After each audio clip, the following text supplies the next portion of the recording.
쭉 보면 역사 문제가 쫙 나와요. 영국의 역사, 미국의 역사, 독일의 역사, 우리나라 역사까지 역사 문제가 쭉 나옵니다. 역사 문제를 해보겠습니다. 첫 번째는 영국의 베버리지 리포트입니다. 1942년이고요. 자, 이게 채택하고 있는 기본 원칙들이 있습니다. 옳지 않은 것인데, 첫 번째 포괄성이라는 단어 보이시죠? 그 다음에 통합이라는 단어 보이시죠? 이 차등기여 이런 거 안 나온다 그랬어요. 급여 적절성이 나오죠? 답은 3번입니다. 우리가 이제 이것들을 사회보험의 원칙이다 그래요. 사회보험의 6원칙이다 라고 하거든요. 사회보험의 6원칙. 해설에도 나오죠? 해설에도 6원칙 6가지가 쭉 나와 있어요. 근데 나중에 이제 계속 풀어보시면 아시겠지만 답이 거의 고정돼 있어요.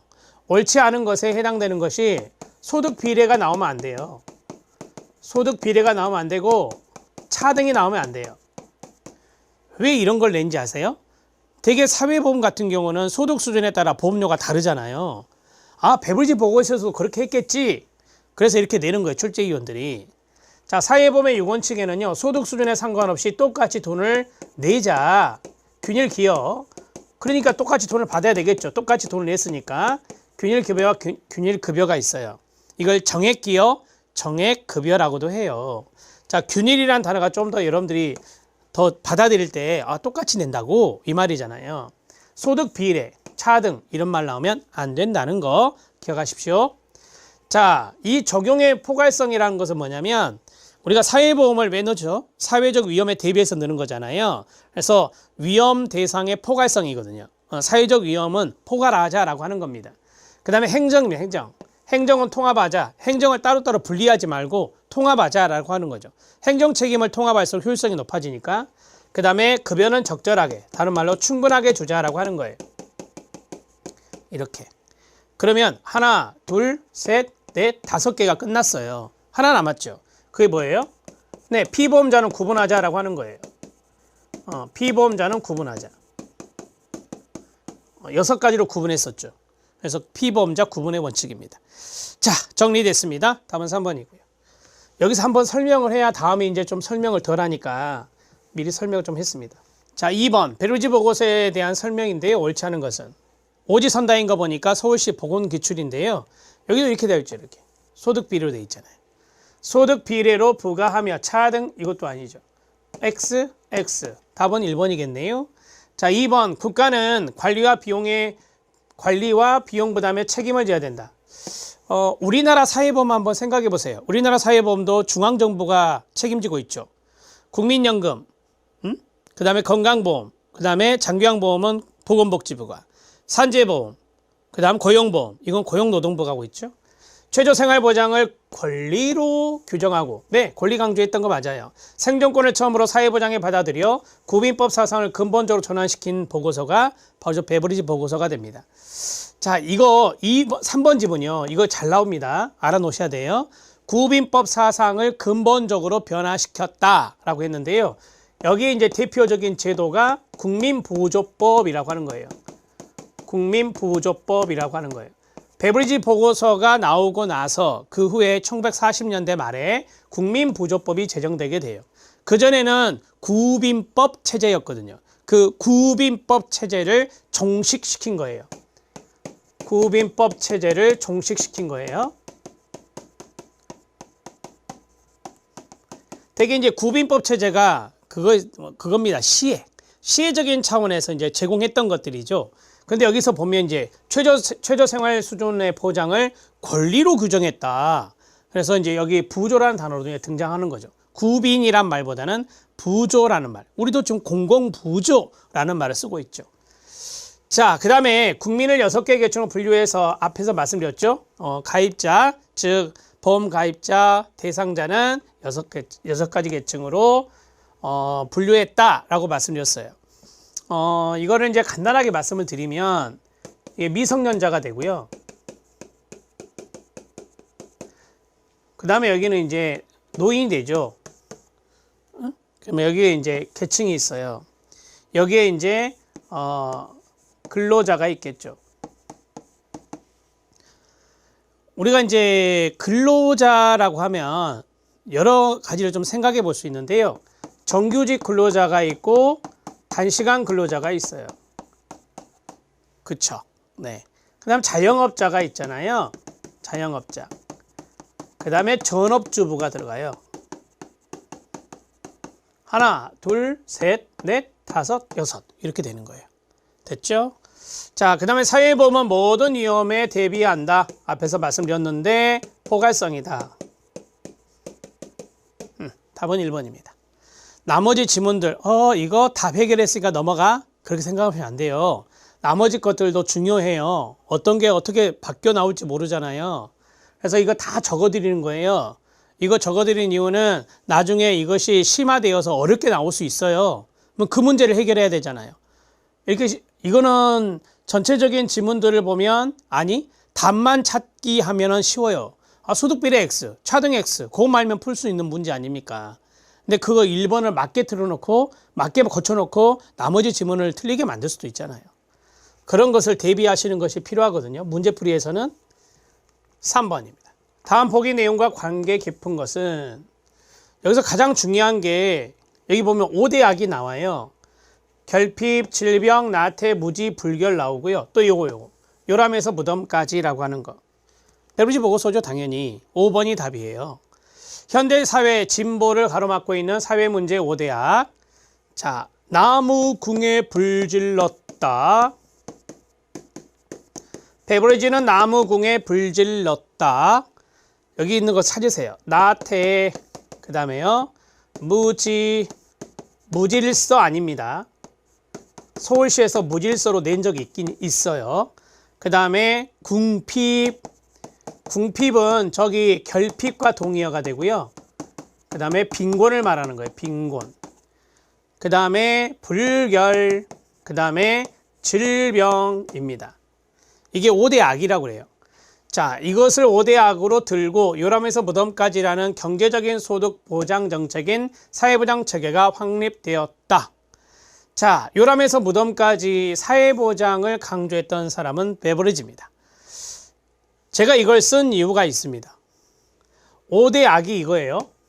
사회의 5대 악이 이거고, 이거는 베버리지가 이야기한 겁니다. 그럼 여기에 대한 해결책이 있다라고 하는 거죠. 나중에 여러분들은 제3의 길이라는 문제를 풀게 됩니다. 제3의 길에 앤서니 기든스가 나옵니다.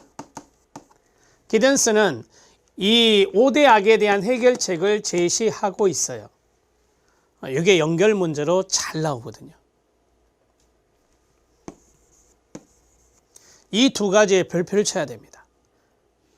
나태, 진취성이 해결 방법이에요. 무지, 모르니까 교육이 해결책이 돼요. 질병, 의료보장이 해결책이 되겠죠. 그럼 여기 두 가지는 뭘까요? 이게 어려운 거예요. 이게. 암기법. 좀 그렇지만 자궁불안입니다. 자궁불안. 자, 궁. 여기 있네요. 불, 안. 여기 불이 있네요. 그럼 여기에 자가 들어가는 거예요. 여기에 안이 들어가는 거예요. 이게 뭐겠어요? 자, 궁핍한 사람들, 빈곤한 사람들 뭐 강조하죠? 자활. 자활이 아니에요. 자활을 조금 더 스스로 하는 거잖아요. 그래서 자율성. 됐죠? 네. 그 다음에 여기 안녕입니다. 안녕. 불결은요, 웰빙 상태가 아닌 거예요. 안녕 상태가 아닌 거예요. 불결은.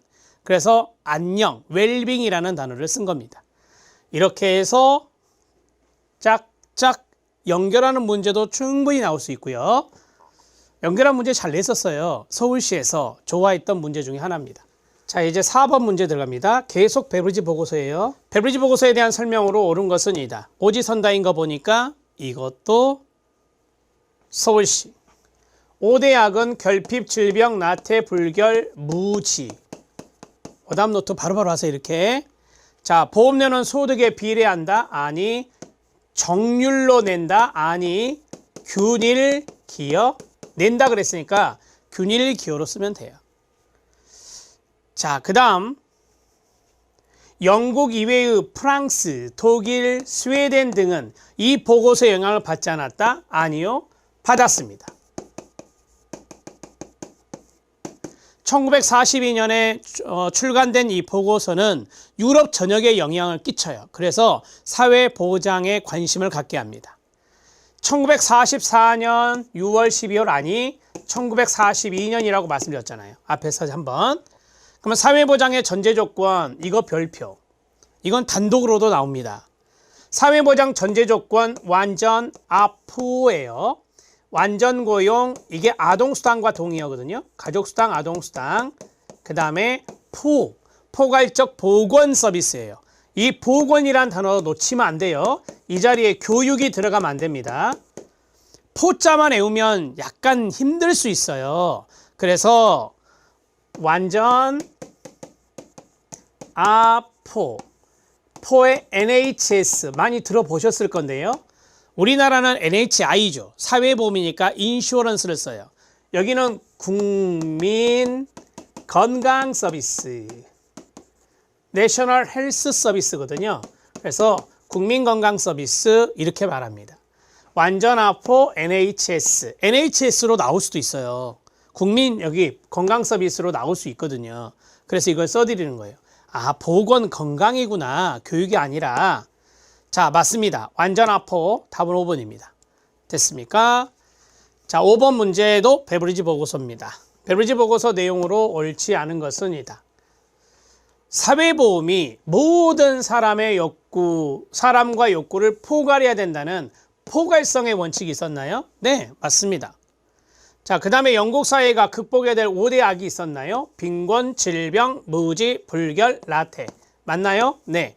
빈곤의 동의어는 뭐라고요? 궁핍. 소득에 따라 보험료와 급여를 달리하는 차등기업, 차등급여. 땡. 소득 수준에 상관없이 균일기업, 균일급여로 나와야 돼요. 기여금과 급여를 단일한 사회보험기금으로 운영한다. 그러면 행정을 통합하자는 소리잖아요. 그래서 통합적 행정책임의 원칙을 제시했다. 맞습니다. 답은 3번입니다. 어렵지 않죠? 6번 들어갑니다.